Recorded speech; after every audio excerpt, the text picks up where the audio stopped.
Hello and welcome back to Market Shares. I'm your host, Tony Blodgett, and today I want to talk about something that I actually get quite a few questions about, and that is how can I make a move from sales production into sales leadership? So I've written down a few notes, a few thoughts, but this is something that, I talk to people about all the time. So I feel very comfortable just kind of sharing with you my thoughts around this and some ideas. And then I'm going to talk about some things to consider because honestly, I don't know that everyone who thinks that they want to go into leadership really, that it's best for them or that they realize what they might be giving up because it's not all roses and rainbows all the time.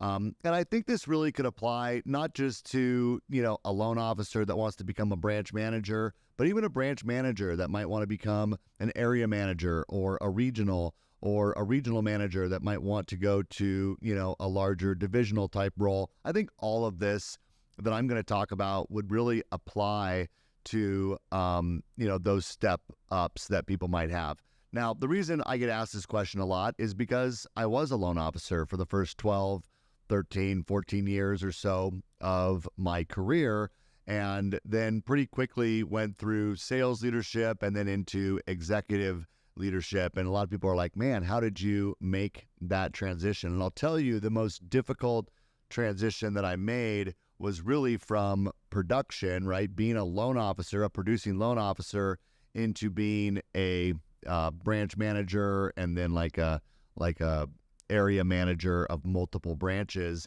and ultimately having to give up my production. So I'm going to just walk through a few thoughts that come to mind around this. And if you're in this space or thinking that that's something you want to do, hopefully this gives you some perspective from someone who's been down this road, multiple times throughout my career, where I get really settled into a role that I'm very comfortable with and then look to take on additional responsibilities. And I'll tell you, and we're going to talk about this, but as you kind of grow in your responsibilities, the amount of income or revenue generated per unit that happens within the organization, you get a smaller and smaller piece of that. So it's important to have, larger and larger territory or overall volume that you oversee. It sounds pretty obvious, but I think people sometimes forget to do the math. So we're going to talk about that. But I'm just going to start at the beginning. And the first thing, that I did when I was just a producing loan officer, but I knew that I wanted to be in leadership at my previous company. And what I did is the first thing is you got to act as if, you have to act like you're already a leader, a mentor to the people around you. So I spent a lot of time, even though it did not benefit me financially at all. But I spent a lot of time getting to know the other loan officers that were in my branch location. I would pop by their office. I would chat with them about their business. And I did this pretty routinely, really with everybody. And so by the time it got to the point that I was, discussing a leadership role at my previous company, it was a very natural choice. Like nobody there was surprised. Like, oh yeah, Tony would be a great choice. We all respect him and look up to him. But that was created intentionally. I didn't just sit in my corner doing my own thing and then thought that, one day someone's going to pluck me out and ask me to be, a sales manager to these people, right? It became natural because I acted as if that was my role well before I was ever officially in that title or was even compensated for it. So the next thing I wrote down is just building deep relationships. I think it's really important that you, build relationships with the people within your branch. Now, look, there's also the idea of, hey, I'm going to break off from my current, branch that I'm in. I'm going to go start a new one, and that would be different, but relationships are still important to that. Before you could ever justify making that decision, you would need to build relationships perhaps with some people outside of your organization. Some recruiting activity might need to take place so that you could say, I'm going to break away and I'm going to recruit these 2, 3, 4 people that are going to join me right away in order to substantiate the financial expense of doing something like that. So either way you look at it, you have to be great at building deep relationships, whether you're looking to grow up within the organization that you're currently in, or whether you're looking to start a new location. And again, this is no different than, the same steps that I took when I went from being a loan officer to a branch manager are the same steps that I took, going from being a regional to someone who is overseeing, national sales. It came from developing relationships with the other regionals. And so when the time came to elevate someone into that role, I was a natural choice for that. But that was intentional. And there was years of relationship building that happened well before that opportunity ever presented itself. And that's the next thing on my list is don't be afraid to give before you get. Matter of fact, you're probably going to have to give before you get. And that's just, I would think if you ultimately want to be a leader in sales, whether it be mortgage, real estate, or frankly, any other industry, that has to be something that you really believe in anyways, right? Because you have to be the kind of person who's, selfless and really abundance-minded and looking out for others. So there is going to be, in my opinion, the need to give before you ever get. The other thing that I would say, and this is where a lot of people, I think, miss the ball, is you have to build a financial model and scale out what your compensation would look like. So I have a lot of loan officers I talk to that said, hey, I want to be a branch manager one day, or maybe a branch manager leaves their company and they're like, oh, I want that job. And it's like, well, do you? Like, have you done the math on what that's going to look like? And I'll just give you a really quick example. I don't have my calculator here, but let's just say that you're a loan officer and you make 125 basis points. And let's say that the branch manager compensation is, 10 basis points for every loan that closes in your branch. Well, do the math. I mean, you need to close what?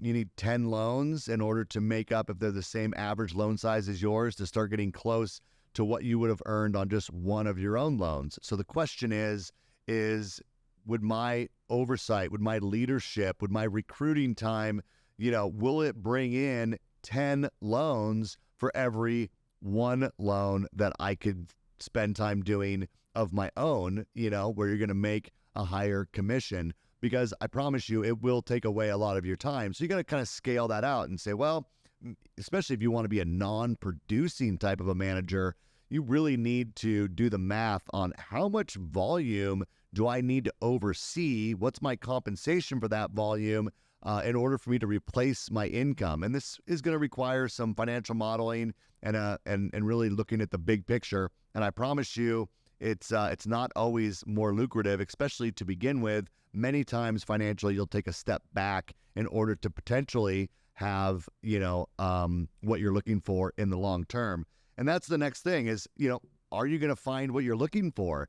A lot of people that are in sales that are, doing originations, they love what they do. They love the relationships they have with their referral partners and meeting with customers and meeting with clients and dealing with the challenges and how rewarding it is to help someone get into their first home, for example, or help someone, restructure their debt in a way that just changes their life financially. It's very impactful to be doing, one-to-one sales directly with the customers. And, it's a very different job when you're managing people. So you really have to think, like, why do I do this for a living? What am I passionate about? And am I going to be able to fulfill my passion if I make that transition? And it's possible you're going to have to sit down and rethink your why. What are you looking for? For a lot of people, and I can speak for me, my why transitioned a lot. Like, I used to love helping people do all the things I just said, right? Restructure their debt, make good financial decisions around, home ownership, so on and so forth.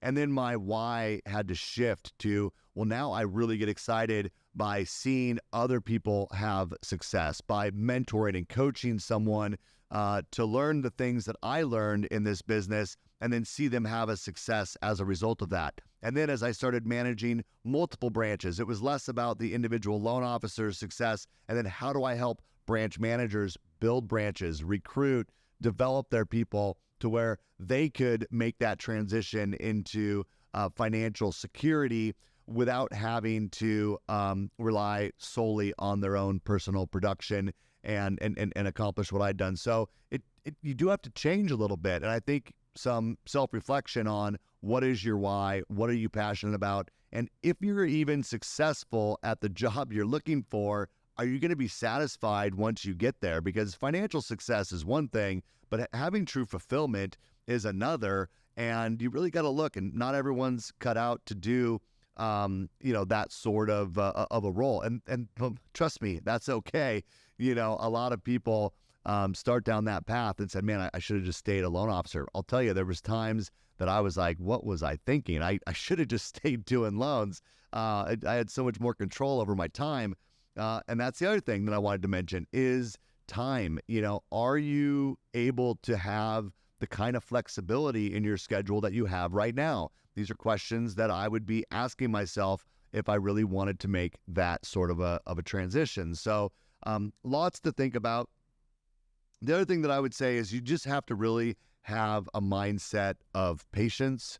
You have to have a mindset of, just being giving with your time and even your money, right? I mean, you may have opportunities where you could take that account, you could take that loan, but instead you're going to give it to someone who's on your team to help them get a win, to help them grow their business. And so there's a lot of sacrifice that can take place if you do it well in leadership roles. And, are you good with that? Some people aren't. And again, that's okay. But it's not okay to be that way if you want to be in a leadership role and have a team that's very loyal to you over many years. All right, so some other things to consider. I already mentioned that it could take 7 to 10 transactions. So someone else has to do 7 to 10 transactions in order for you to make the money you would have made on one transaction.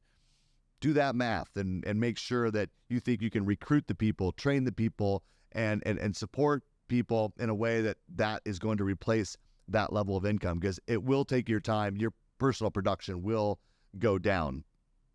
I already mentioned, will you be doing what you're passionate about? And then here's the other thing. It's really tough to go back. Once you make a transition into a leadership role, especially in any sort of non-producing role, and you give up your referral partners, you give up those relationships, and you lose touch with your database because you're not proactively communicating with them, it's hard to get that back. And for a lot of people, and for me as well, like that was my safety net. Like if all else failed, I knew that I had my database. I knew that I had my relationships. And the longer you are away from the production side of the business, the more risk there is that if you wanted to go back at some point, you would have to build over from scratch. So that's a risk, one that I think people don't consider enough, and one that you would want to make sure that you would be, okay with losing that book of business and rebuilding stuff. Now, I will say this. I know some people. I had someone, Omid, who was on Omid Salashore, a good friend of mine, who was, on this podcast. And we talked a little bit about that, right? Maybe go back and look at that episode. But he, was in a leadership role, went all, really high performing and great at it, and could still be doing it today, but chose to get back into, personal production, and has done phenomenally with that. Loves the lifestyle that he has as a result of that. Enjoys helping people at this point in his career with all those things that I mentioned. I would say that he's not here to speak for it, but he's probably super happy he took that journey because he was a great mentor and leader to a lot of people, but also found that, hey, at the end of the day, there's a lot of value in just serving people. So, it's a big decision.